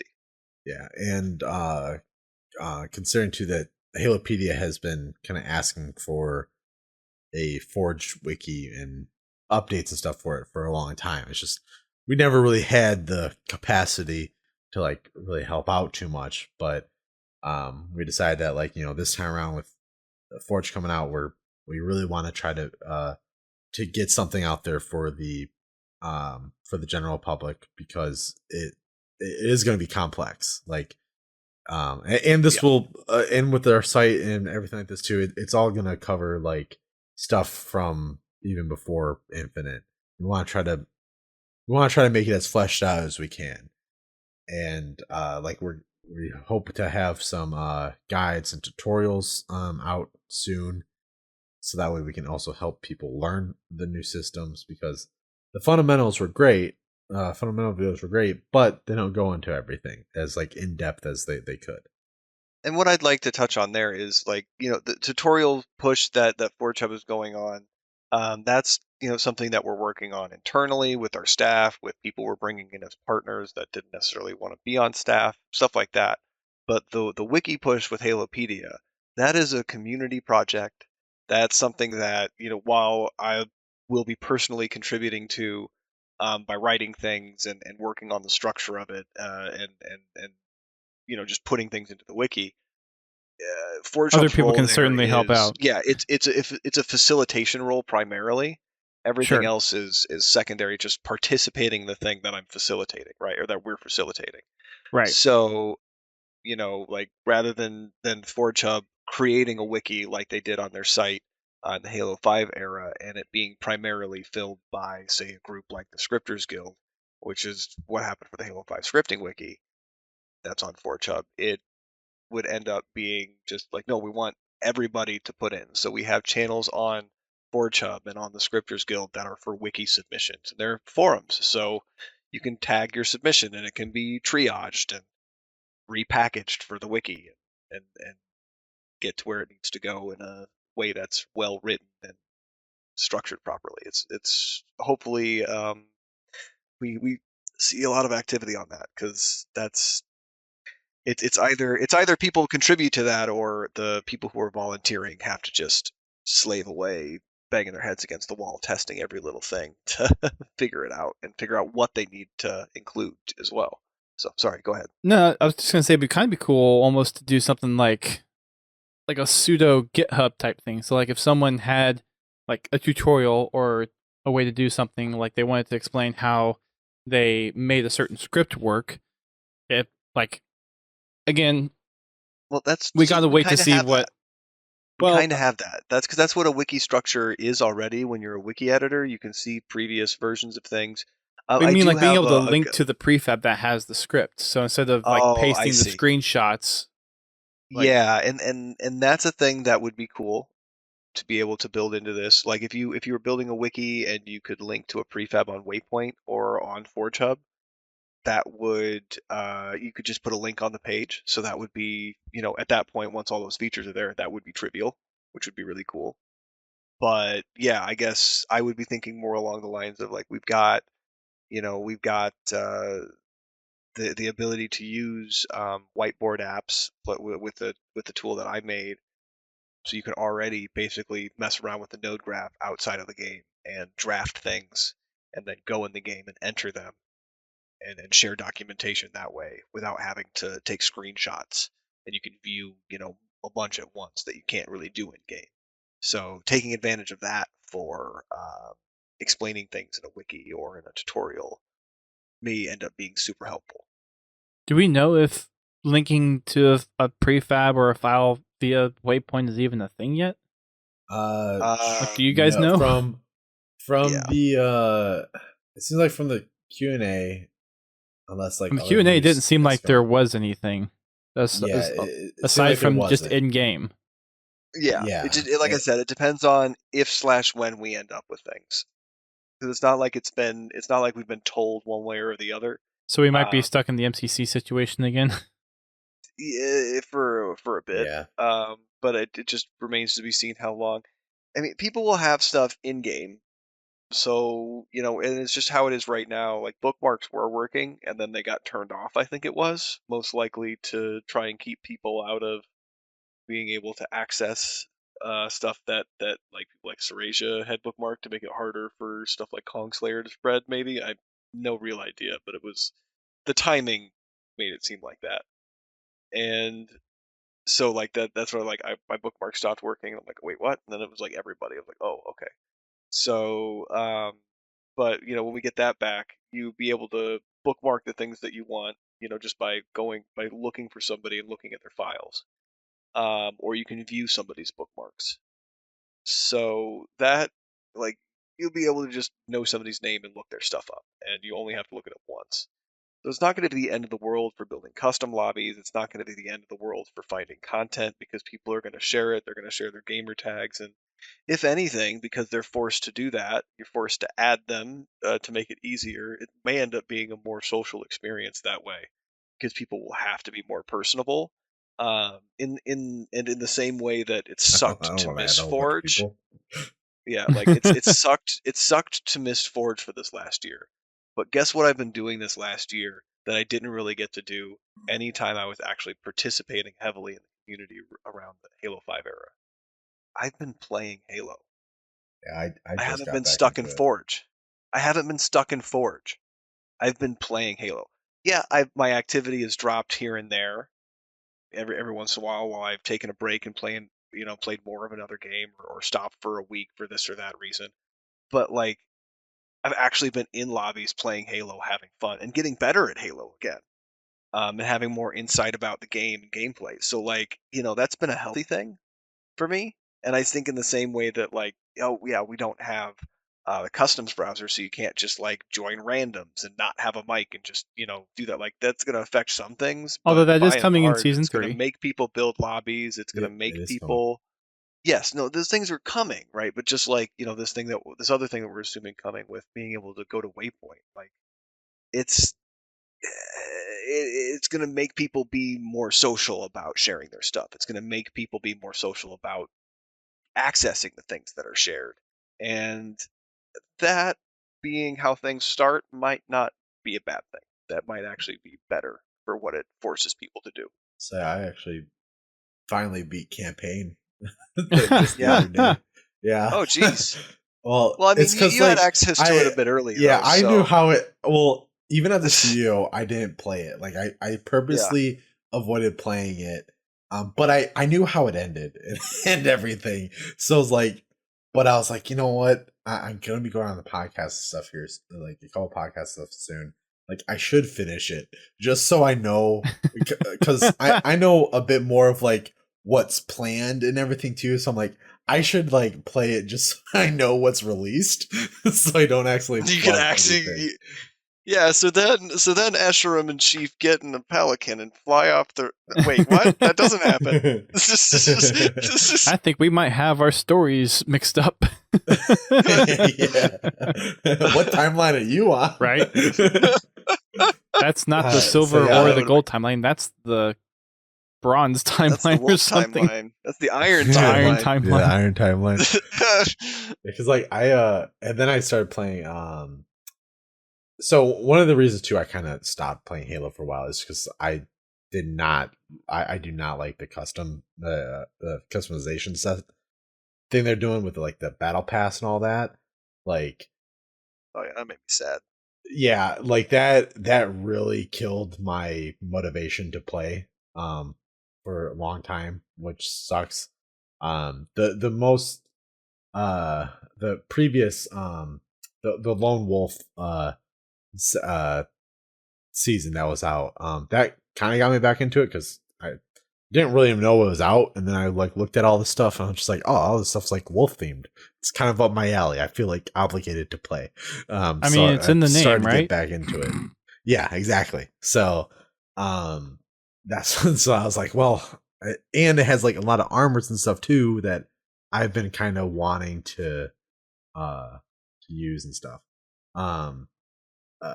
So like, yeah, I was just excited about all that. But one of the other things though, we were I think hinted at earlier is like the kind of get a little bit back on track because I can go on a tangent too.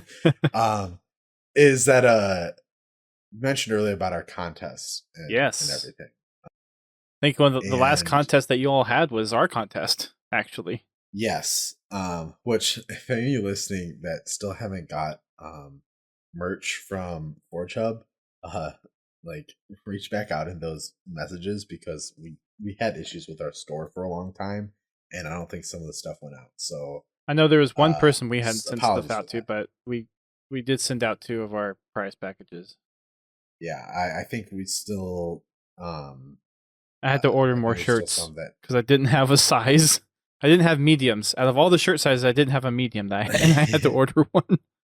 Yeah, ours was I just had like trouble accessing the store and everything, and just like the payment and all that. Like it was just a big hassle, and I think it's all sorted now. So it's just been busy too this week, so I haven't got everything. But if you're listening to this and you won the stuff and haven't received it yet, it's coming. We haven't forgot. It's just sorry it's been so long.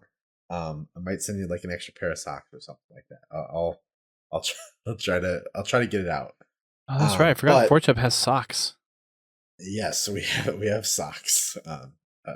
I don't have a pair of them myself. They're very rare.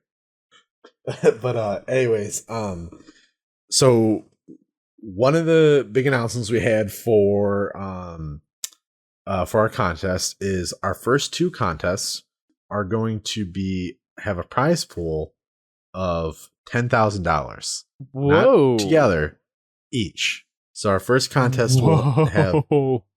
Yes, we are going big.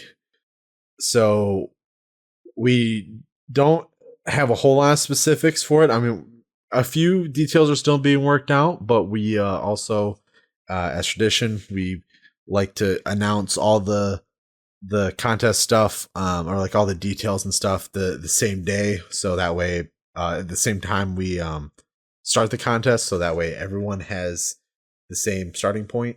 Yep.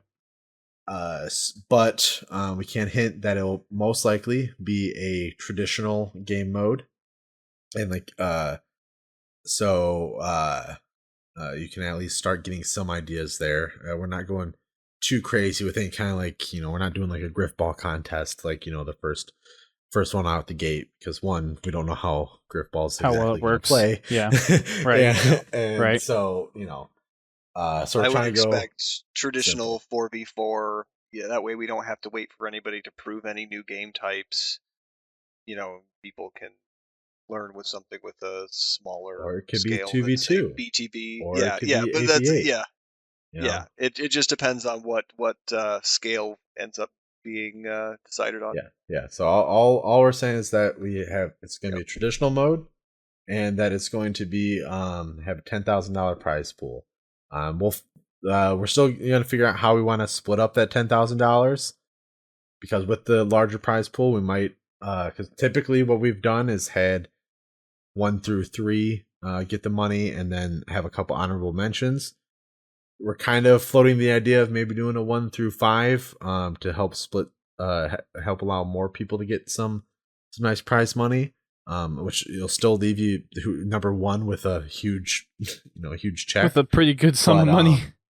Yeah, so I mean, to get we're expecting a lot of people to enter because of the big prize pool, and everyone being excited, the first contest and everything like that. So it might take a while. We're hoping that the time frame is about a 3-month turnaround, and we're probably not going to announce the contest until towards the end of November, just to allow people to get a bit more used to Forge and everything before, and for us to like handle the new website and all that. We want to make sure that stuff kind of settles a little bit before we throw out the contest. Sure. So keep an eye out for that. We'll probably announce it, if I had to guess, around the end of November, which isn't too far away when you start thinking about it. But right. It's gonna be here pretty soon. I mean, we're in November right now, which is crazy to think about. Yeah. Yeah. Hopefully that month is enough time for people to get all their I've got to build this day 1 projects out of the way, sure. and then they can, get their stuff figured out and be like, oh wait, I need to place spawns. How does that work? And figure that stuff out before they have to design something that people have to play on for a competition. Right. Yeah. Are there any exceptions to who can participate? Like, if you've been part of the Forge Council, are you not allowed to participate? Only exception is if you are judging. We're making it open to everyone. Most likely, you will have to. I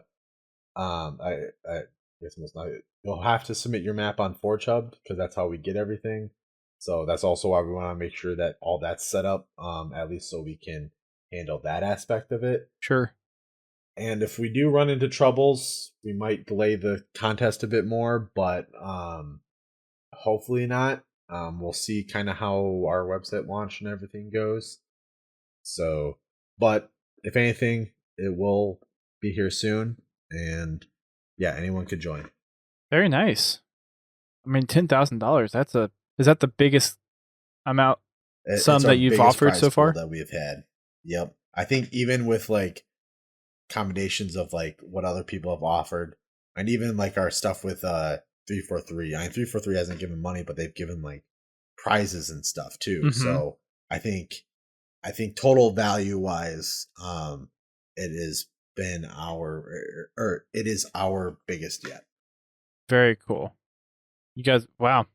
All right. Yeah. That's going to be something. Yeah. I mean, this is a big update to Forge, so I think it's a good time. Hopefully it gets a lot of people invested, and I guess that kind of brings a good question up of, Like, what other kind of competitions do you think you guys can pull off with Infinite Forge that you haven't been able to before? Like, would you do kind of like Rube Goldberg machine type things, or like best scripted to I do? don't know. I think some of the ideas that we have is or at least what Warholic has been talking about is for us to do like major contests and then like smaller ones in between, or like that are going on during those major ones. So we're kind of going to play with the formula a bit, but I think we can try to get a little bit more wild with some stuff. Typically, I what we've see tried to do in the us, past is yeah, core and then like non-core. That's and it's typically always been the basically focus. been sorry, and it's almost always been like level design before, right? So like there was a prefab contest based around I think a Halloween Yes. Yep. in Halo 5. I helped build the base level for that. Everyone had to build a prefab that had to be put in the mansion. Whichever prefab got voted best was best. But the problem with that was, the budget in Halo 5. We couldn't really do much with prefabs then. Yeah, we They had. all had to be smaller and still fit on a level that had to be built around them. Everything had to look good. It really, really limited things. And this time around, we can do prefab contests, and they can be the smaller ones. Or you have because scripting is more accessible. A scripting contest becomes viable. So it just depends on deciding how something like that would be judged and what kind of content you'd ask for. But I think rather than stuff like the Rube Goldberg machines, it's probably going to be restricted to stuff that has a use afterwards, so that everything that people are creating for the contests can be played instead of just looked at. Yeah, it'd be like played or like utilize the maps like Hmm. prefabs. Yeah, I mean, Rube Goldberg thing would be interesting to see what people come up with, especially given yeah, the stuff. I wouldn't be opposed to seeing stuff yeah. like But that. you, So you like don't we see can a get ten fun. thousand dollar prize pool for Oh, people no, no, making no, no. Yeah, something that. yeah, Like Yeah, one of yeah. those that So fun you ones, can not. understand where I'm coming from. Exactly. Yeah. Yeah, for something silly, something small. Yeah, Like exactly. for yeah, like there's a lot of room for scaling up and scaling down in that. Maybe not necessarily scaling up from the 10,000, but like yeah, from where things were to where we're starting now. So I think we've got a lot of wiggle room, but it just remains to be seen what interests are had, what and what people take to when those things are offered up. yeah. Because that's another thing too. Speaking of interest, it's like we try to do some of the contests based off of what the interest of the community is, and So we sometimes it need to is hear that. based, yeah, and sometimes it is based off of like what 343 might be looking at, because it is no secret that we have partnered with them in the past to help create things for like playlists and content for that. So Yeah. it's very possible that that could be a likelihood sometime down the line. Yeah. So it's what what the people want is usually we'll try to tailor to, but also try to keep a good balance. Like I mentioned, we try to go core modes, like your Slayer, capture flag, all that kind of stuff, and then we try to do, and then the next contest we might try to do like something a bit more fun, like either like some kind of theme or it might be infection, a griff ball, something like that. We try to make it so every part of the community can have some fun and not have to wait like a few years for their contest to come around. Right. Yeah, that'd be kind of cool. I'm also thinking like you've got what we alluded to earlier. If there's someone that goes and makes kind of like a campaign experience with campaign AI or something like that, it'd be playable Oh yeah, technically, that'd be but fun. it'd be like, okay, make the Make a short story like experience. combat encounter or something. Yeah, Yeah. something like that. Like yeah, that would be cool. Uh, I feel like contests are going to be a lot harder to judge in the future. Yeah, probably. Yeah, It's when going to we be a when we start lot reaching for tougher. that stuff. Yeah. Yep. So that So some stuff of probably won't come those, for a while, but hmm it's just a I'm matter looking of forward to it. us, yeah, figuring out things on the, like I said, we've already been doing some, over the years, so it's not like there's nothing to draw from, but figuring out how people are going to react to it in the new environment. Social media has changed, a lot in the last 6 years. It, just seeing how how all of that flows together with the community will really decide how some of these contests play forward, what people ask for, what people suggest. It's not just us sitting up here omnipotent knowing what people want or what's going to be interesting. Like we've got a good idea, but it's not, we're not just doing this for us. We're doing this for the community. So knowing what the community wants, hearing that feedback, or pre-back to think about it in some ways, like like, hey, let's do this eventually, instead of, oh, hey, you could have done this differently. Those kinds of things are really helpful. Gotcha. So, anything else about ForgeHub you want to mention? I know we're getting close to the 2-hour mark, which, I mean, makes sense because there's a lot to talk about regarding Forge. Yeah, and I guess just to like wrap up, look out for November 15th. That's our target date for the new site. And then after that, keep an eye out for the contest, $10,000 prize pool. We may try to do some more stuff with our we're trying to do more stuff with our website and partners as well. So, keep an eye on our social media. You can follow us at ForgeHub, and then ForgeHub.com for the website. At both those locations, we have links to our Discord as well. So yeah, I think we kind of covered everything. yeah, I mean, everything at least that I could think of that all wouldn't my be notes. us going too tangential. Yeah. We went on quite a few, but no, it's good stuff. Yeah. Excited to see what you guys come up with, because there's, I mean, like, I'll say it again. Possibilities infinite. I guess any first projects that y'all are gonna work on? I know mine's gonna be a Stargate, because I'm a huge fan of the Stargate series. I love so Stargate. I gotta try to make a working Stargate. Oh, that's gonna be my I want to see that whenever that's done. I love Stargate. Somewhere between a half dozen and a dozen projects that are in my current queue, including Griffball and Infection. And then I've got Juggernaut, Headhunter, and Regicide drafted. So you got a big list. working on Invasion and some library functions. Then I've got 2 remakes that I was planning, Coagulation and Sword Base, and I gotta find a collaborator for Sword Base, and then 1 original level and a racetrack that I designed in Halo 5.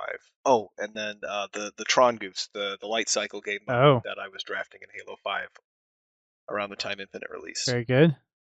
Yeah, lots of fun stuff. I know for we've been saying this on the podcast for a little bit, but there's always some group that goes and recreates all the old maps from previous Halos into the latest generation of the game. So I know there's going to be that catalog, and with how powerful Forge is now, I know a lot of people have been talking about a legitimate terminal remake from Halo 2, but... Well, we had it in Halo 5. It was good. Yeah. It wasn't as popular, but it was there, and it worked. I mean, they ended up making the train go in a straight line to make it more feasible for Halo 5. They didn't have to. They could have made it curve. It would have just been a little more complicated. But, they just simplified it so it wasn't overcomplicated because it didn't need to be curved either. Right.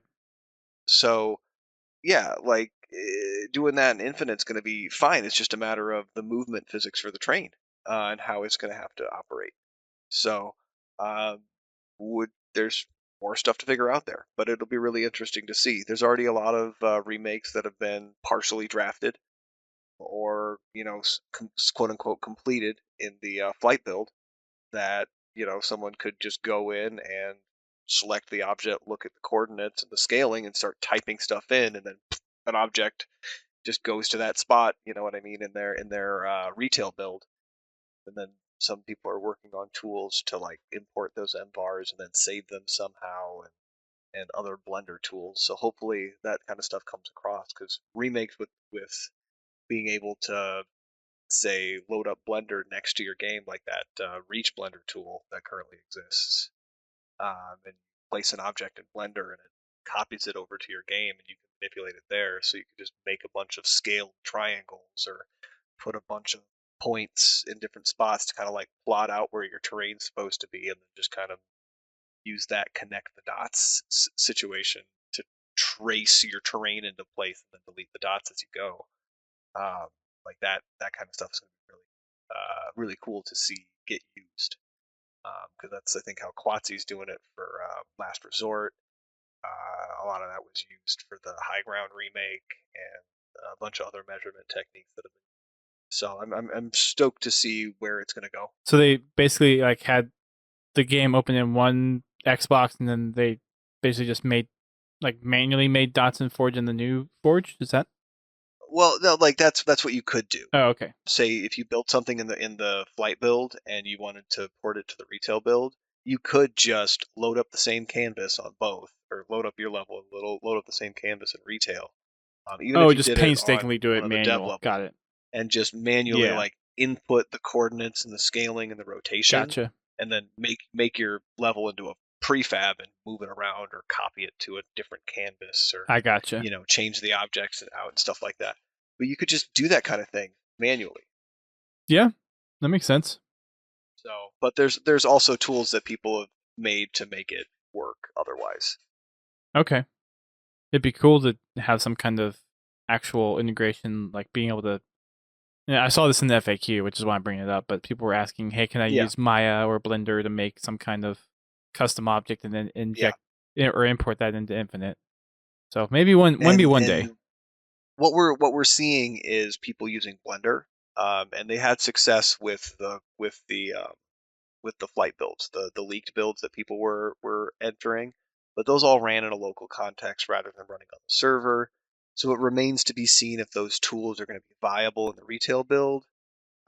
There was a tool that was made for Reach that integrates with Blender, and it didn't let you put custom objects in Reach because it's not the mod tools.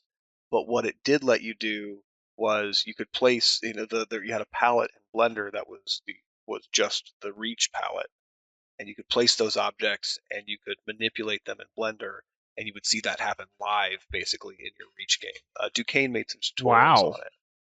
So something like that could be possible for Infinite, and we're hoping that it is. But that wouldn't be something that ends up getting made by 343. I hope once it is made, if it is successful, or if there's only a couple hurdles to it, that 343 sees it and does embrace it, because that's going to let people start doing things like generating fractals, and then it just happens in the game. And because one of the limitations that we're going to see with Halo is that when we look at other UGC platforms like Core or Fortnite Creative, where they currently are, whereas Halo looks amazing and it's going to be able to do some things that those can't do more intuitively, faster, and more gracefully, at least for the end user. There's a lot of that you can't do, like the terrain editing, with a custom height map like you can in Core, Right. or like just writing code. Um, so and with Fortnite Creative, like they're making this Unreal editor for Fortnite thing that's basically just stripped down Unreal, like Forge. It runs live and works basically like these Blender tools that I described for Reach, but for Fortnite Creative. Right. Like it gives them all that access. Like this would be the closest thing I'd see us getting to that. And it being a tool like Blender, well, now 343 doesn't have to build that tool. They just have to support communication with it. Sure. Like that's so much less dev time and headroom, at least in my eyes. Like I can't imagine how that wouldn't be a win for everybody involved. It would make Halo, like, we've seen the success with MCC and the mod tools and the mod support and everything there. It's kind of a no-brainer at this point, I think. Well, yeah, and that's not even a mod tool. You know what I mean? It's just it's a tool that was built using the mod tools to make quote unquote regular forging easier. Yeah. I mean, of course, you've got the concern of someone putting something dirty into the game, but the community can police that pretty well, I think. Yeah, and that has been one of their major more concerns and stuff like that. Well, I know we're at the 2-hour mark, and you guys have probably wanted to leave for a while, but I know we could talk about Forge. Not wanting to, just kind of need to. Right. I could talk about this for hours, dude. We might have to have you on again after the winter update and like the initial kind of Forge beta, and whenever Forge actually launches, maybe have you guys on again. maybe get more to the party. Oh yeah. Feel free to pull questions from people, and especially about scripting, and I'll do my best to Sounds answer them. good. I'm planning on doing as many streams as I can, where it's just, all right, ask me questions or give me shit to try, and we'll just do it. Well, give again real quick. Where can people get to ForgeHub? You guys mentioned Discord earlier. So Yes. yeah, we have our ForgeHub Discord. Mm-hmm. Yep. So our Discord is on our Twitter and our website at forgehub.com, and our Twitter is at ForgeHub. We're also on YouTube, which is where you'll be able to find some of our like tutorials and like map creator spotlights, things like that. Go check that out. That's also ForgeHub as well. So really simple across all the board. Very good. So yeah. Pretty much anything ForgeHub will get you all where you need to go. Yep, and as long as you, I mean, the easiest route probably to find the Discord, if you don't have a direct link to it, currently is probably through our Twitter. That's the easiest thing for people to find, because I don't think there's a link directly on the website yet. There was, but should be. Soon. We're getting that set up, so at least for the new website launch, that should be there. But yeah, Twitter is our easiest place, our most active to find it. Or we're also on Facebook too. You can look us up on there and do more of that. And then for my personal handle, I'm at Nick_the_Birdman. So you can find me on there. Yep, and I'm just at Captain Punch 374. Sounds good. Keep it simple. Well, thank you, folks, for coming on and talking about Forge and all the fun, exciting stuff coming with ForgeHub. $10,000 prize pool for Forge contest is going to be pretty crazy.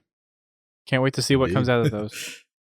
Thanks, everyone, for listening who listened to this episode. I know we got a little bit of a out-of-cycle podcast here, but with how big Forge is going to be, figured this might be a worthwhile topic to discuss, and can't wait to see what our friends over at ForgeHub are going to do next. So thanks for listening, and we'll catch you on the next one. Thank you for listening to Podtacular, the unofficial Halo Universe podcast. You can find our podcast on your favorite podcasting service and listen to us live every Thursday night at 8:30 p.m. Eastern Time on Twitch. Check out our website, podtacular.com, and join the community on Discord at podtacular.com/Discord. If you want to play Halo with us, come join us for Fraggin' Fridays at 8:30 p.m. Eastern Time. You can find us on Twitter, Facebook, Instagram, and YouTube. Become a supporter of the show by sharing the show with your friends and family. Or help keep the lights on by subscribing to us on Twitch, donating via PayPal, or becoming a patron alongside Confowl, Pens Halo, and Prestige Ace. Until next time, keep on fragging trucks.